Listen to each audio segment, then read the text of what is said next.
तो जब भी ईरान के इतिहास और इस युद्ध की बात होगी तो उसमें ईरान के गौरव गाथा की बात की जाएगी। देखिए, गौरव गाथा हम क्यों कह रहे हैं? क्योंकि जब आप किसी लड़ाई में उतरते हो और आपको जीत मिलती है तो वहां के आवाम की बात की जाती है, वहां के सैनिकों की बात की जाती है। नमस्कार, मैं हूं नीलू और आज कुछ ऐसा ही दिन ईरान के लिए है।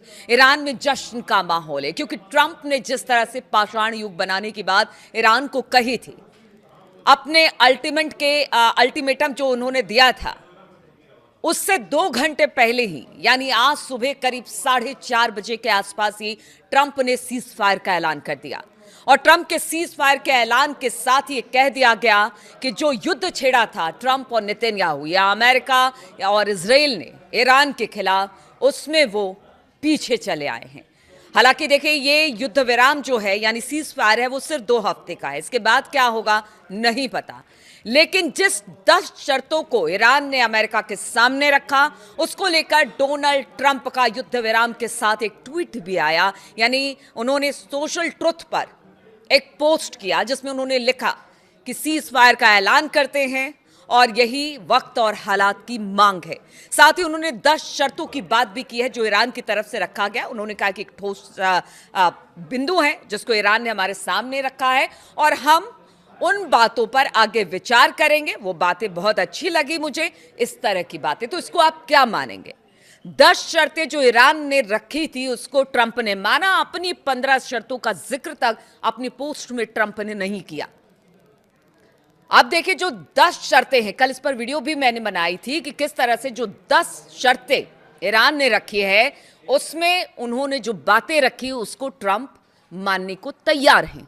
और वो 10 शर्तें हैं: सैंक्शन हटाओ, अब कभी भी ईरान पर कोई हमला नहीं होगा, लेबनान से लेकर गजा तक किसी तरह से कोई भी हमला नहीं किया जाएगा और ना ही वहां पर किसी तरह का युद्ध छेड़ा जाएगा, नुकसान की भरपाई करेगा, हॉर्मुज पर अधिकार ईरान का होगा। ये तमाम बातें जो हैं, कुल 10 बिंदु थे, 10 बिंदु, उन सबको एक तरह से कह लीजिए कि ट्रंप स्वीकार करने को तैयार है, बातचीत करने को तैयार है।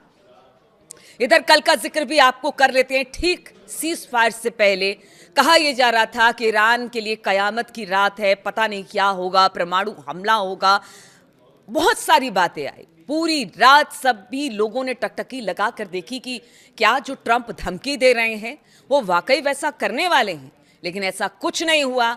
अपनी धमकी के अल्टीमेटम को खत्म होने से 2 घंटे पहले ही सीज फायर के ऐलान के साथ 10 बिंदु, 10 प्रस्ताव पर ट्रंप ने एक तरह से कह लीजिए कि मुहर लगा दी। 2 हफ्ते का समय दिया गया है। और सबसे अच्छी बात यह रही कि जो अब्बास अरागची है उनका भी एक पोस्ट आया है और उन्होंने लिखा है कि ठीक है, सीज फायर आपने कर दिया, हॉर्मुज खोलने की बात आप कर रहे हैं और हॉर्मुज को अब हम खोल रहे हैं। यानी हॉर्मुज अब सभी देशों के जहाजों के लिए खोल दिया गया है। वहां पर एक सुरक्षित रास्ता तैयार करने की बात ट्रंप ने की थी, जिसे अब्बास अरागची ने कहा है कि हाँ, हम वहां से सुरक्षित रास्ता बनाकर अब जहाजों को जाने देंगे। तो ये दुनिया भर के लिए अच्छी खबर है क्योंकि दुनिया भर में तेल और गैस को लेकर हाहाकार मचा हुआ था। अब ऐसे में अगर 2 हफ्ते का सीज फायर है, देखिए वो 2 हफ्ते के बाद क्या होगा। देखिए, ट्रंप जिस तरह से बातें कर रहे हैं कि कोई बड़ा हमला होगा, बात नहीं मानी जाती है, तमाम तरह की बातें, तो 2 हफ्ते बाद क्या होगा। लेकिन फिलहाल तो ट्रंप के रुख को देखकर यही लगता है कि 2 हफ्ते के बाद भी कोई पॉजिटिव खबर सामने आएगी। लेकिन ये ट्रंप है, इसलिए ट्रंप पर विश्वास तो ईरान बिल्कुल नहीं करता है। उन्होंने कहा कि ट्रंप ने सीज फायर माना, हमने हॉर्मुज का रास्ता खोला है। अब ये दुनिया भर के लिए अच्छी खबर है और कहा जा रहा है कि इससे मार्केट भी बूम करेगा, आगे बढ़ेगा, जो अब तक लुढ़कता चला जा रहा था। देखिए, अगर इस पूरे युद्ध को हम समझें और देखें तो ईरान नहीं बल्कि ईरानी आवाम की जीत है। कल जिस तरह से ईरान सरकार ने अपने लोगों से कहा कि देखिए, अगर आपको ऊर्जा ठिकानों को बचाना है अपने, या रेलवे पुल सबको बचाना है, तो आप सड़कों पर उतरिए।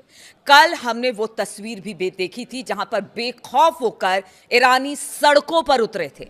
वो अपने देश के लिए, अपने देश के जितने इंफ्रास्ट्रक्चर है उसको बचाने के लिए उन्होंने अपनी जान को ताक पर रख दिया था। उनका कहना था कि देखिए ट्रंप हमले करेंगे तो हम भी मारे जाएंगे, लेकिन उससे पहले हम ईरान की रक्षा करना चाहते हैं, ईरान के संसाधनों की रक्षा करते हैं, ऊर्जा संसाधनों पर, क्योंकि ट्रंप ने कहा था कि अब हमले होंगे और इसके बाद पूरा ईरान ब्लैकआउट हो जाएगा। और सिर्फ ईरान ही नहीं, आप समझिए पूरी दुनिया पर इसका असर पड़ता है। इसलिए लोगों को हमने देखा कि अपनी जान को जोखिम में डालकर करोड़ों करोड़ों लोग, करीब करीब बताया जा रहा है कि 125 करोड़ लोग अलग अलग ऊर्जा संसाधनों के पास, यानी पावर हाउस के पास, कोई रेलवे ट्रैक के पास खड़ा था तो कोई परमाणु संयंत्रों के पास खड़ा था। हर जगह उन्होंने एक ह्यूमन चेन बनाई थी, उसमें छोटे बच्चे से लेकर बुजुर्ग तक थे। कई बातों को तो हमने सुना कि हम अपनी जान दे देंगे, लेकिन ईरान के को आंच नहीं आने देंगे, हमारे मरने के बाद ईरान का कुछ होगा। तो आप समझिए जहां की कौम, जहां की नागरिक इतने अपने देश के लिए देशभक्ति दिखा रहे हैं, वैसे में ट्रंप को तो झुकना ही था।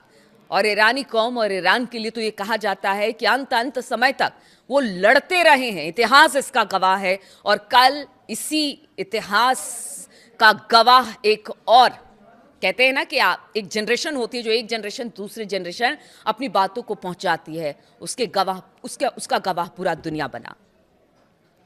तो ये थी ईरान की ताकत। अब आपको बताते हैं कि दो देश, इजराइल और अमेरिका ने मिलकर ईरान पर हमला किया। महाशक्ति अमेरिका को कहते हैं। इजराइल के बारे में कहा जाता है कि आधुनिक मतलब हथियारों से लैस है, लेकिन कहीं भी वो ईरान के मिसाइलों और ड्रोन के आगे नहीं टिक पाए। जिस ईरान को झुकाने की बात वो करते रहे, उस ईरान ने अब ट्रंप और नेतन्याहू को घुटनों पर ला दिया है। हाँ, नेतन्याहू की बात और इजराइल की बात हम यहां पर कैसे छोड़ सकते हैं? बिल्कुल चुपचाप। इजराइल इस वक्त बिल्कुल चुपचाप है। ट्रंप ने 2 हफ्ते का युद्ध विराम कर दिया। इधर ईरान ने भी बड़ा दिल दिखाते हुए हॉर्मूज खोल दिया, लेकिन इजराइल का क्या, नेतन्याहू का क्या? सबकी निगाहें इसी ओर है। हालांकि हमें पता है कि नेतन्याहू यही कहेंगे कि हमने जो टारगेट था उसे पूरा किया और हमने उनके ठिकानों, उनके बड़े सैन्य अधिकारी या उनके बड़े नेता को मार गिराया। वो अलग चीज़ है। और ईरान तो कहता रहा है कि हम शहादत के लिए कभी पीछे नहीं हटते। आयतुल्लाह अली खामनेई साहब की बात भी की जाती है कि उनको कहा गया कि आप देश छोड़कर चले जाए, आप पर खतरा है, आपकी मौत हो सकती है, लेकिन उन्होंने देश के लिए अपनी शहादत दी और वो ईरान में ही डटे रहे और उनकी मृत्यु हो गई। अब ऐसे में अगर पूरी कौम उतरती है तो आप समझिए कि एक तरफ ईरान के मिसाइल ड्रोन और दो तरफ 2 महाशक्तियां, फिर भी वो ईरान से नहीं जीत पाई। तो ये है ईरान, और ईरान ने अब घुटने पर लाकर खड़ा कर दिया है ट्रंप को।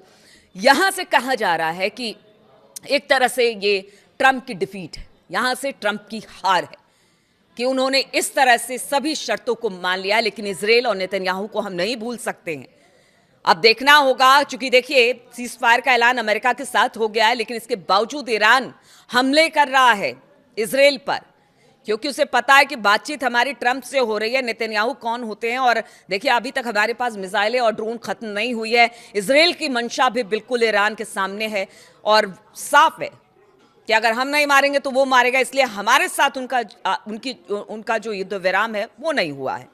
इसलिए ईरान लगातार इजराइल पर हमले कर रहा है। अब देखना होगा कि उधर से नेतन्याहू, क्योंकि किसी तरह का कोई बयान नहीं आया, 1-2 पोस्ट आए हैं वो मैं देख रही थी, तो उसमें लिखा हुआ था कि ठीक है सीज फायर अच्छा है, आगे इस पर बातचीत होगी। लेकिन जिन बातों को लेकर ये जो पूरे कहते हैं ना कि 39 दिन ये जो लड़ाई चली है, उसमें हासिल आखिर क्या हुआ? या तो अमेरिका को या इजराइल को क्या हासिल हुआ? ना तो आप रिजीम चेंज कर पाए, ना वहां के लोगों का विश्वास जीत पाए, क्योंकि अगर वहां के लोगों की बात आप कर रहे थे कि वहां के लोग चाहते हैं रिजीम चेंज हो, लेकिन वो कल दिख गया जब 1.25 करोड़ लोग सड़कों पर उतरे और उन्होंने अपने देश के लिए, अपनी सरकार के लिए एकजुटता दिखाई। वहां भी वो फेल हो गए, यानी ट्रंप और नेतन्याहू। उसके बाद उन्होंने कहा कि परमाणु इनरिचमेंट की बात हो रही थी कि उसे हासिल, वो भी नहीं हासिल कर पाए। स्ट्रेट ऑफ हॉर्मुज पर अलग कब्जा कर लिया ईरान ने पूरी स्ट्रेटेजी के साथ, जो कि आपको धराशायी कर गया। आपको इतना आप पे दबाव बना कि आपको झुकना पड़ा, स्ट्रेट ऑफ हॉर्मुज को खोलवाना पड़ा, झुककर खुलवाना पड़ा। तो देखिए ये ईरान की जीत ही कही जाएगी। अब भले लोग इसको कहे कि अमेरिका कुछ भी कर सकता है, महाशक्ति है, कभी भी आगे भी कभी भी कुछ कर सकता है, लेकिन फिलहाल तो वो पीछे है, फिलहाल तो वो झुका हुआ है, फिलहाल तो वो हारा हुआ है। फिलहाल वो इस वक्त कह सकते हैं कि ईरान की बातों को मानने को तैयार है। इसलिए कह रहे हैं कि ट्रंप और अमेरिका झुक गया है। अब आगे 2 हफ्तों के बाद क्या होगा किसी को नहीं पता, लेकिन इस वक्त बड़ी खबर यही है कि हॉर्मूज खुला है, संकट तेल और गैस का खत्म हुआ है, सीज फायर के साथ बातचीत की उम्मीद जगी है और ईरान के लोगों का जश्न इस बात का है कि उनकी जीत हुई है। बहुत बहुत शुक्रिया आप सभी का मेरे साथ इस वीडियो में शामिल होने के लिए।